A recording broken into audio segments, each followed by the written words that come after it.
William Ruto, why do you fear me?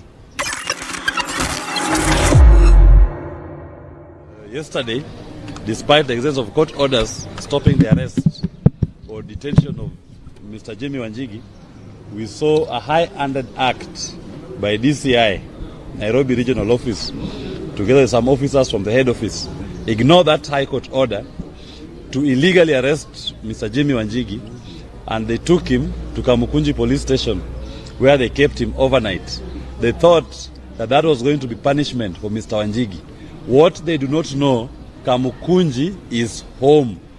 The late Maina Wanjigi was the second member of parliament for Kamukunji constituency. If they thought they would break my client's spirit, he is stronger than he was even when he went in there. Yes. All that they did was just to demonstrate to all Kenyans their disregard for the rule of law. As I told the officers yesterday, when you are ignoring court orders, when you are ignoring judicial processes, where do you think you will take Mr. Wanjigi ultimately? It all ends up in court. They brought him to court today. After all that high drama, it ended up in court today, and Mr. Wanjigi was invited, together with his aide, Mr. Kibe, to take a plea on trumped-up charges. Trumped-up charges relating to grenades, which we don't know who came up with. We know it came from the police, and the police who planted them. They are trying to fix it, that Mr. Wanjigi had grenades in his home. The second charge they were raising in respect to firearms, that he has firearms without a firearms certificate. The High Court of Kenya had reinstated Mr. Wanjigi's firearms certificate and had ordered the Firearms Licensing Board to obey that order and reinstate that certificate and honor it. They have refused, and they are purporting to have revoked it afresh. The High Court also had equally ordered DCI and DPP and IG to return Mr. Wanjigi's lawfully licensed firearms. Which court order, I was reminding the court today, DCI cannot refuse to honor. That is why he has a sentence hanging over his neck today, 4 months imprisonment. He is begging for his life. He is begging for his liberty. That which he denied Mr. Wanjigi when he was in office. Those firearms were returned by Mr. Min. We don't know how again the same DCI turns around to want to charge Mr. Wanjigi for being in possession of illegal firearms, which were issued to him after a protracted court battle that led to the conviction of George Kinoti, who is now crying wherever he is for freedom. He thought he was denying Wanjigi's freedom. He is the one now crying for his freedom. Wanjigi is here, free like a bird. Even these officers being misused. Your time will come. You will cry like George Kinoti for freedom, and I will be there to oversee the process. That is what I specialize in as a lawyer. My duty is to hold you accountable. And I have time. I swim in the lake. I'm like a fish in a water. We come to court. I am in my best element when I put you to account to explain why you disregard our constitution, why you disregard our courts.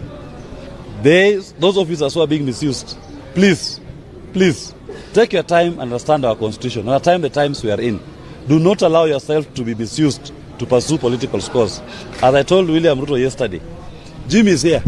If you want a political battle with him, don't involve innocent police officers. Take on him head on. Let's have a debate. Debate him on the issues that he's been educating Kenyans on.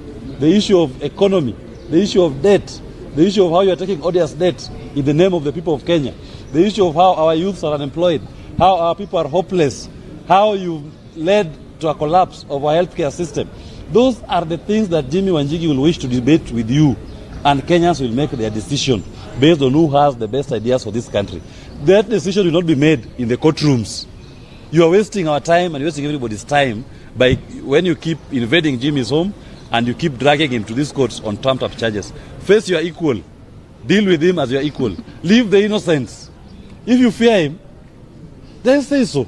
If you don't fear him, debate him on the issue. We are happy that the court has seen it fit and has listened to our application to defer the plea taking, and a ruling on that will be made on the 12th of September. But in the meantime, we have also initiated contempt of court proceedings against the Acting Inspector General of Police, DCI Amin, and Mr. Michael Sang, the one who effected an illegal arrest on Mr. Wanjigi yesterday at DCI Nairobi area. We do hope that we'll get those directions for those 3 officers to appear in court and explain why they deemed it fit to ignore the orders of the Honorable Court.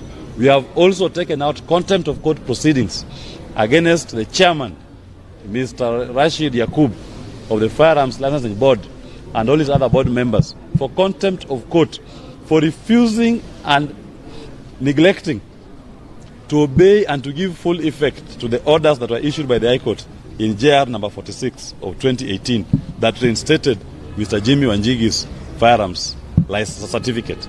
Thank you very much for coming. Asante sana. First, let me thank God for bringing us this far. You can see my family here. We have been through a lot of trauma. I want to thank them for standing with me during the last 2 or 3 weeks of what you call crooked Ruto's anarchy. Crooked Ruto's anarchy. And I want to address William Samoei Ruto here. The courts today have upheld the constitution of this country. And you seem to be trying to live in an era that has long passed. William Ruto, why do you fear me? If you fear me, be a man. Come and deal with me properly, kiwanjani ya siasa. Not in my home, terrorizing my family, and not in these courts with trumped-up charges. You are afraid that we are redefining the politics of this nation. We are moving away from a myopic tribe and region. Your useless kutenga and lies. We have now moved to the realm of the truth and issue-oriented politics, based primarily today on the economy of Kenya. Debate me on the economy. Don't try and create criminality in your muck. I'm not going to join your pigsty. It is a pigsty.